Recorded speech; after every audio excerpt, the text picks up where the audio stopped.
Graham Lloyd is the environment editor of the Australian newspaper. This is the rubber hitting the road, dare I say. Can't come up with a better metaphor, but this is the reality. They need to build 22,000 solar panels a day between now and 2030. Where the hell do they go? And almost every community that's slated for it don't want them.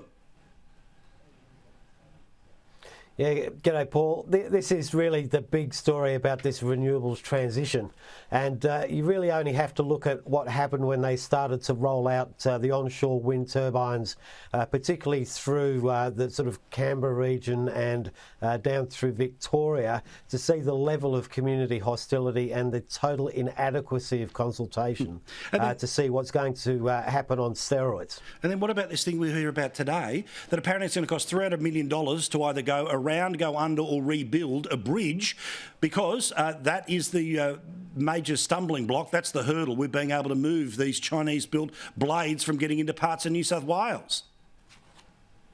Exactly. It speaks to the quality of the planning of the whole transition, that they sort of draw a line and say this will be the renewable energy zone, and then nobody really thought about how they're going to get all those things out there.